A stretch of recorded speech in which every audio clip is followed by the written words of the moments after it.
Kalau Bajir saya nggak punya. Eh, Kalau Bajir saya nggak punya. Saya tidak ada pembiayaan APBD untuk Bajir. Nggak ada. Kenapa orang nggak usah pakai Bajir kok? Orang publiknya organik. Jadi di media sosial itu yang dukung-dukung Kang Deddy Itu lahir karena kecintaan. Oh, ya. Kalau sudah lahir karena cinta, ngapain harus transaksi?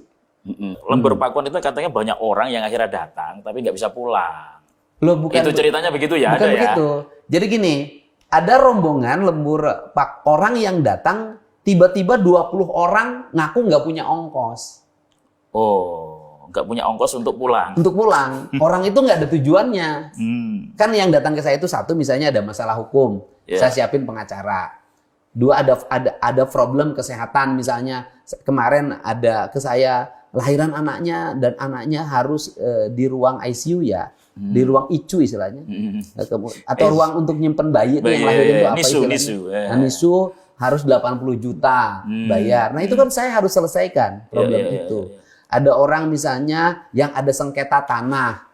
Ada orang yang banyak yang hari ini dibully anaknya. Sehingga masuk rumah sakit. Sedangkan yang membulinya dibiarkan. Nah itu saya tanganin. Mohon maaf ya, ada orang yang korban pelecehan seksual oleh pamannya, oleh bapak tirinya, oleh kakeknya, kadang oleh oknum guru ngajinya. Ada orang yang sudah lama anaknya dianiaya tapi proses laporannya belum ditanggap, belum terproses dengan baik. Ada orang yang datang ke saya anaknya dibawa oleh suami sirinya. Waduh. Banyak yang kompleks sekali ya. Sekali, makanya di tempat itu ditangani sendiri sama Kang Deddy. Ditangani langsung, tidak pakai langsung ketemu apa gitu. Enggak. Jadi sistemnya begini, diterima oleh ada Windy dan Mega yang menerima listu khusus, ada tim saya di situ nungguin, nanti WA ke saya. Nah, hari ini ada orang yang akibat kabel listrik PLN kemudian rumahnya itu terbakar, baru dapat penggantian 2 juta, nomornya sekian, nanti dikirim ke saya, oleh saya nanti di forward tuh, kamu segera temuin ini, gitu loh. Jadi Kang Deddy berapa itu ngeluarin uang untuk kayak gitu selama sebulan? Banyak lah. Kaya berarti ya? Hatinya yang kaya. Karena urusan orang kaya atau tidak itu ukurannya bukan jumlah uang yang dia miliki, tapi kemampuan dia mengorbankan uangnya bagi orang lain. Jadi bagi saya walaupun kaya raya, kalau pelit dia miskin. Tadi kan soal yang penahanan ijazah itu kan sebetulnya kasus lama. Kenapa dari dulu nggak diselesaikan itu ya? Ya nanyanya sama yang dulu dong. Ya itu makanya, ya kan. Makanya sekarang diselesaikan dengan cara begitu. Orang sekolah, ijazahnya tidak diterima. Terus ngapain sekolah? Pada sekolah dia setelah kemudian saya baca dong data anggaran. Loh, kok ada bantuan BPMU? Ya kan, bantuan untuk biaya operasional sekolah negeri dan swasta sebesar 600 miliar dalam setiap tahun.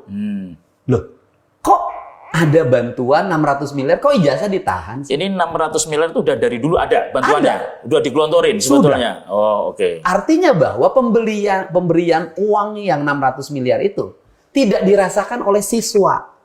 Buktinya ijazahnya ditahan. Maka saya ngancam, BPMU nggak akan saya keluarkan kalau ijazah nggak diberikan. Kemudian ada juga yang berpaham bahwa tindakan saya meminta sekolah swasta menyerahkan ijazah adalah kezaliman yang bertentangan dengan prinsip akhlakul karimah. Ada juga yang berpendapat begitu. Loh, bukannya terbalik, tidak memberikan ijazah itu adalah tindakan yang zalim dan bertentangan dengan prinsip akhlakul karimah. Apalagi kalau bantuan pemerintahnya diterima, ijazahnya nggak mau diberikan. Jadi ini disebut-sebut, ya banyak yang disebut ya. Ini Kang Deddy kok sepertinya anti-Islam. Wah, ini kan perlu saya tanyakan ini, ya kan? Yang disebut anti-Islam itu bagaimana sih? Nah, itu. Orang anti-Islam itu adalah orang yang menyakiti anak-anak yatim, tidak memberikan makan fakir miskin, kemudian membelanjakan anggaran negaranya untuk kepentingan diri, keluarga, dan kelompoknya. Kemudian dana hibah yang ratusan miliar bahkan triliunan itu masuk hanya ke yayasannya dan dinikmati oleh keluarganya. Memasukkan pertanggungjawaban keuangan terhadap negara dan membiarkan orang-orang lapar, itulah orang yang anti-Islam. Islam itu kan mengajarkan nilai-nilai keberpihakan pada orang miskin, anak-anak yatim. Artinya pemimpin yang anti-Islam adalah pemimpin yang tidak berpihak pada kepentingan publik, yang membelanjakan belanja negaranya untuk kepentingan yang bersifat koruptif. Itulah pemimpin anti-Islam.